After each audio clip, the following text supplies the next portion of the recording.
the ones who late. Now family, we the ones who gotta delegate. Get that money in the power, never be fake. Stick to cosign for 3. What did he say? Create jobs, support our own. Educate the same and buy back your home. Got 3 degrees, triple 10. 3 PhDs, now we on the CNN. DBTV, let's talk about negligence. Ignorance is bliss, but we can turn it to intelligence. Believe none of what you hear, half of what you see. Let's break it down here on Dr. Boy's TV. Here we are. You can go for daily financial news and commentary. Black perspective. So make sure you subscribe. TheBlackFinancialChannel.com. Platform, we own it 100%. It's ours. We can do our thing. So anyway, I wanted to come in and talk to you guys. You guys know I talk a lot about money and wealth and things like that. And one of the things that we don't get a chance to talk a lot about, but actually I'm intrigued by it actually, is the link between money and love, and why it shapes, you know, who we choose to sleep with, what people do in terms of their spare time, who they want to be friends with, things like that. You know, so for example, if you ever want to make a lot of friends real fast, just go get a lot of money. Everybody wants to be your friend if you have money.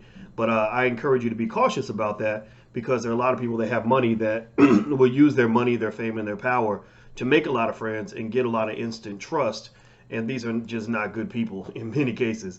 And so anyway, I saw this story. It was on, I want to give credit to Nicole's View. Nicole's Twitter is Black Liberation 84, BLK Liberation 84.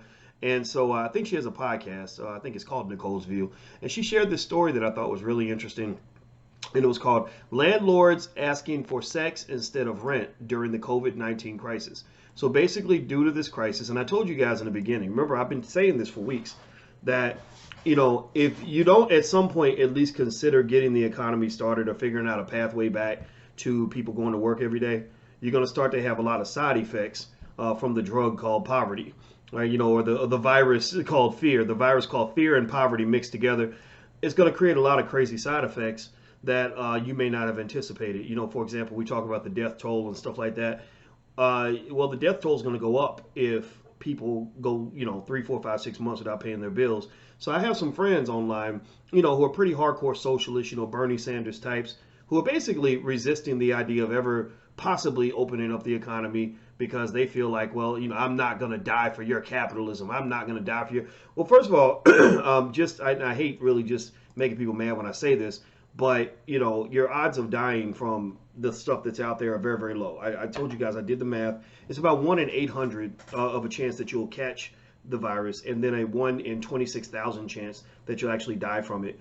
And also, if you're not over 60, your chance of dying are probably about the same as being struck by lightning, maybe something like that. So it doesn't mean you can't get struck by lightning. We all could, but is that enough to keep you in the house forever? I don't know. I'm gonna leave that up to you. But here's one of the side effects that that I knew was going to happen, because I know how money works. I studied money and the psychological effects of money for a long time. And so I saw this story and I said, yep, that's exactly what's about to start happening. People are going to start getting desperate. It's about to get real up in his mug. You're about to have some illegal activities up in here. So let me read this to you. Hit the thumbs up button. Hit the on Instagram. My Instagram is The Real Boyce Watkins. So follow me on Instagram, The Real Boyce Watkins. It says a government agency in the U.S. state of Hawaii is asking for sexual favors in exchange for rent. The Hawaii State Commission on the Status of Women noted more cases being reported, suggesting that landlords are preying on tenants' financial stress during the COVID-19 pandemic.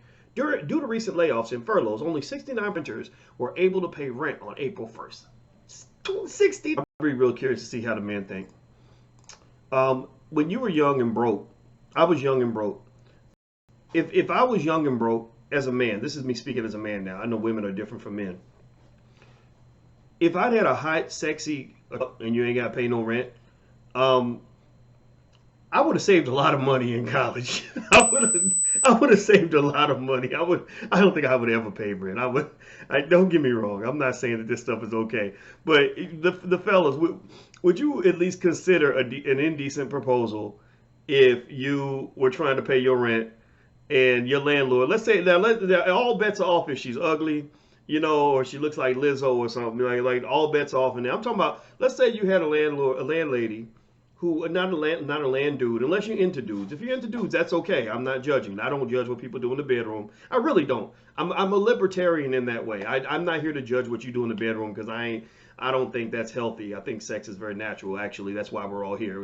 None of us, not one of you would be here if somebody hadn't had sex at some point. So I think we're a little bit overly taboo about sex. But seriously, like the guys in here, if you had a landlord who wasn't too hard on the eyes, who you figured probably didn't have, any diseases, she ain't got coronavirus or nothing, would you have, and she said, hey, look, just take care of me once a month and you ain't never got to worry about rent ever again.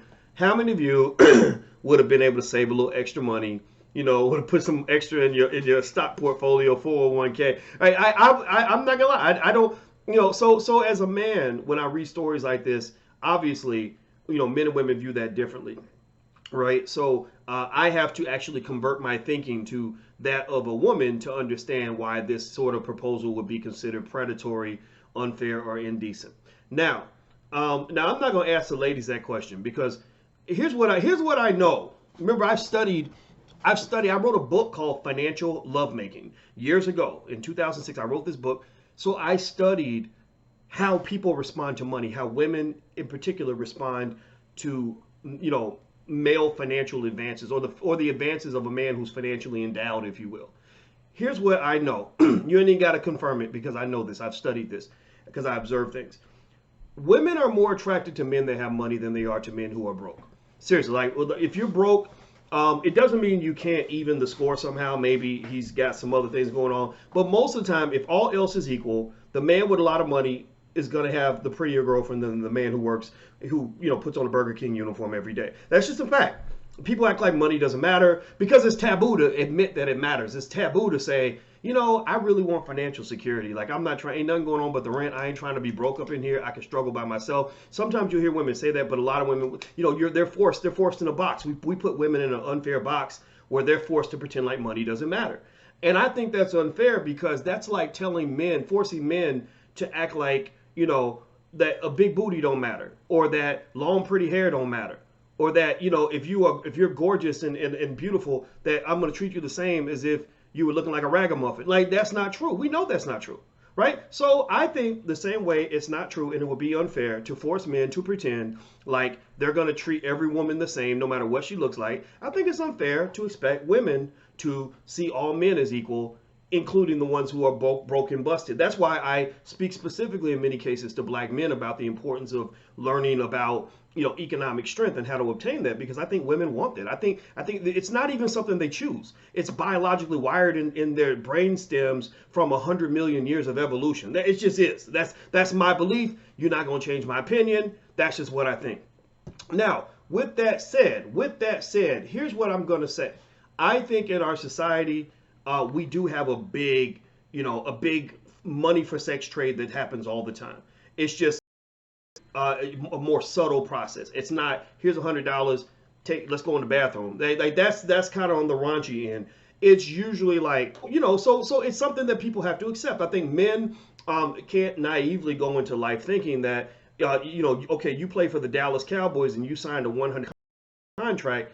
You can go ahead and pretend like she would have still married you even if you were working at Dairy Queen. Fucking lie. Excuse my French. We know that's a lie. We know that if y'all go to divorce court, she's going to have her attorney.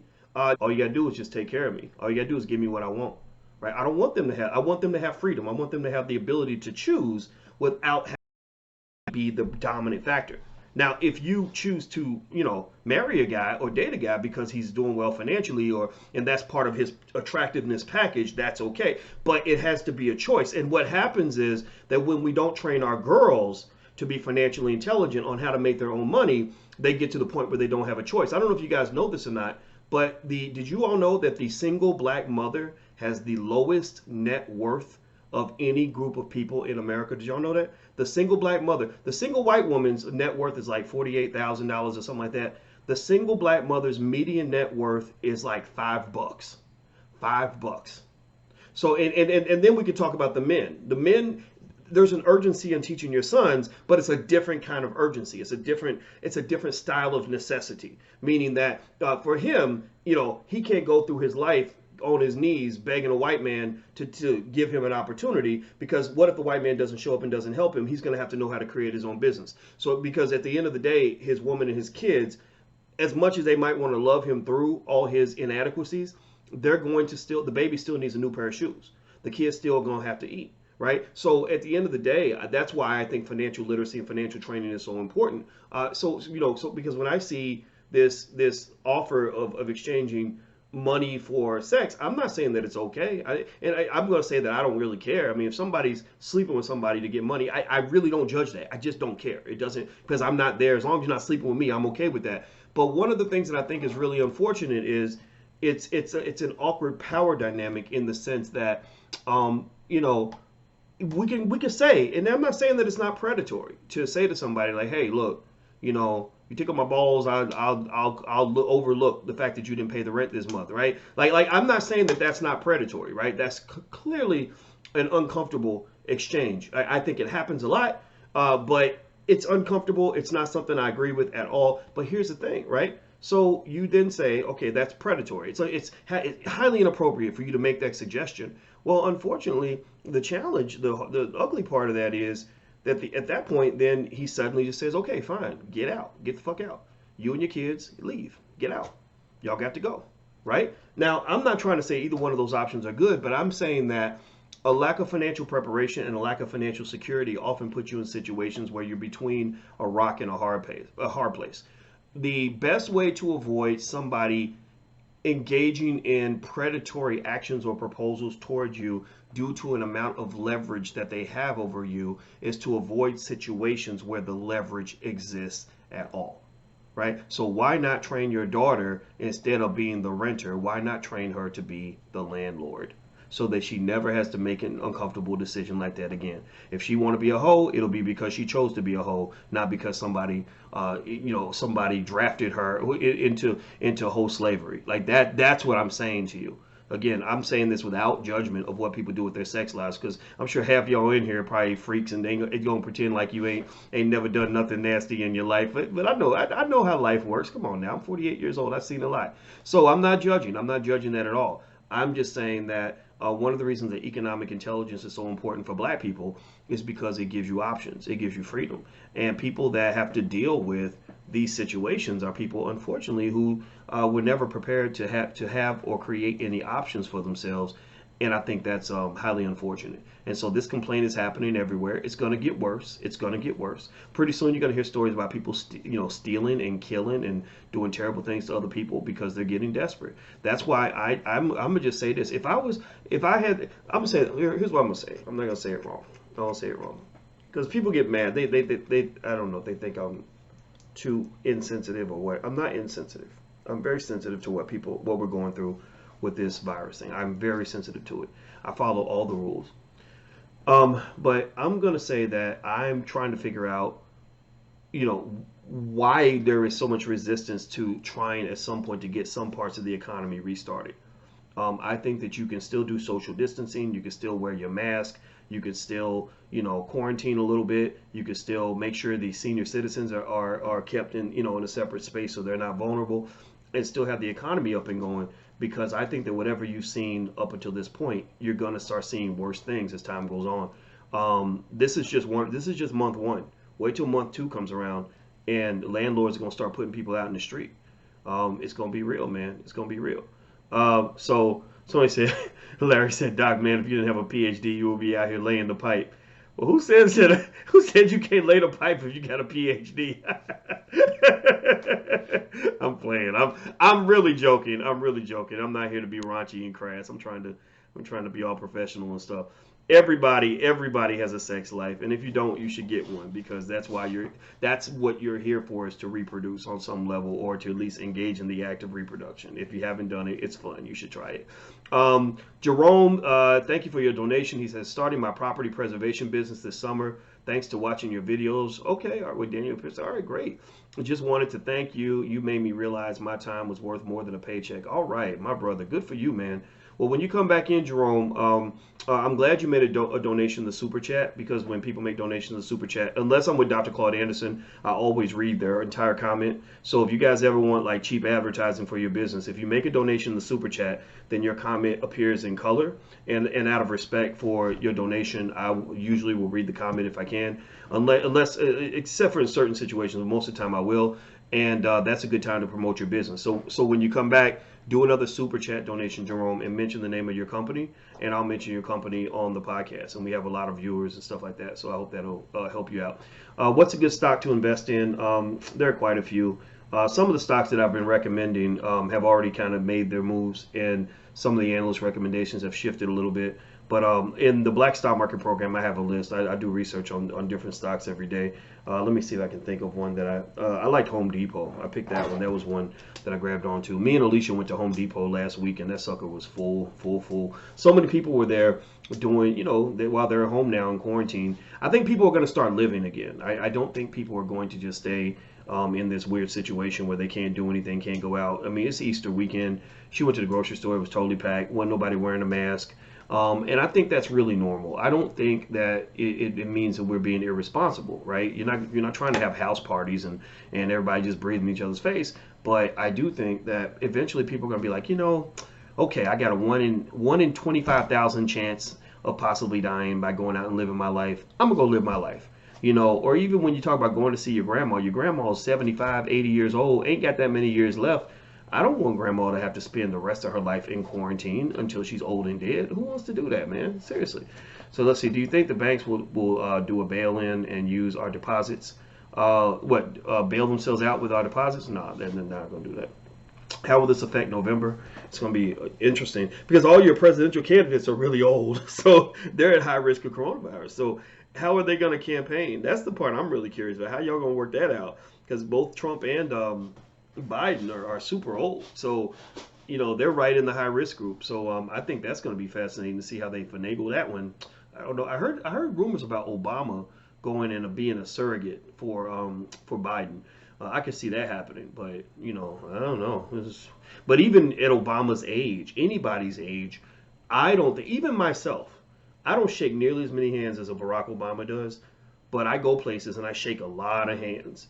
And so I felt personally that I was at risk of catching something because I shook so many hands, even though I was constantly doing the Purell and all that.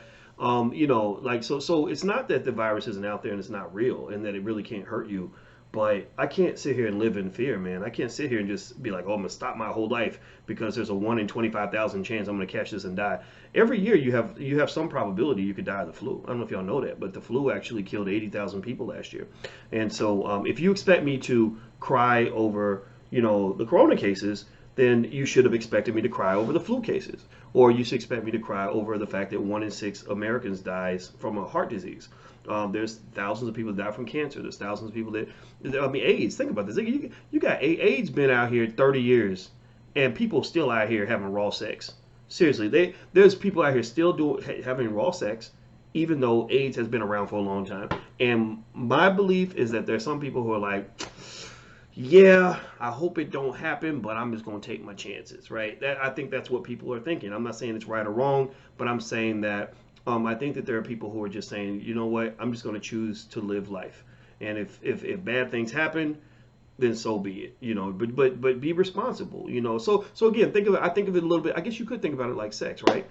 If you want to sleep with somebody, now should you go around having unprotected sex with anybody you meet, on the first date and do it hundreds of times? No, that's stupid. That's irresponsible. You're going to catch the Rona doing that, right? But you like somebody, you meet them, and you want to do what grown folks do.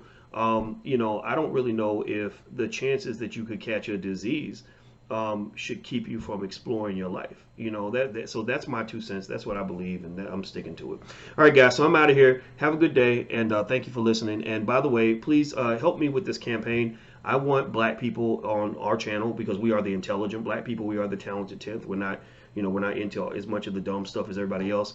I would like for us as intelligent black people to have a stock market participation rate that is higher than the general population. Stock market participation is one of the leading indicators of wealth building for families. So go to your Cash App or something and buy you some shares of stock, become an investor. So the next time I do a survey, I'd like for the results to tell me that over 70% of the people on my channel are invested in the stock market on some level. Okay, so if you're not sure how to do it, there is a free video you can watch, totally free. Just go to firstshareofstock.com. That's firstshareofstock.com. Some of you who watch it every day, you've heard me mention that URL. Forgive me, I have to repeat it because you know, we literally get a few thousand new subscribers every week, and I want everybody that comes in to just know what we're all about from the jump. So firstshareofstock.com. And some of you are asking about this shirt. We do have a t-shirt line if you want to go take a look. It's wokeblacktees.com. That's wokeblacktees.com. My son set it up, so we have some cool shirts over there like this. So take care, guys. I'm out of here. Have a good day, and I will see you soon. Be good. Peace.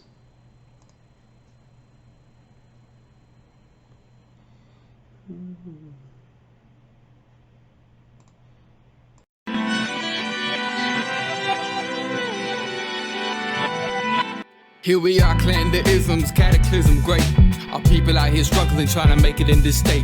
Everybody out here doing it, but we the ones who late. Now family, we the ones who gotta delegate. Get that money in the power, never be fake. Stick to cosign for 3. What did he say? Create jobs, support our own. Educate the same and buy back your home. Got 3 degrees, triple 10. 3 PhDs, now we on the CNN. DBTV, let's talk about negligence. Ignorance is bliss, but we can turn it to intelligence. Believe none of what you hear, half of what you see. Let's break it down here on Dr. Boy's TV.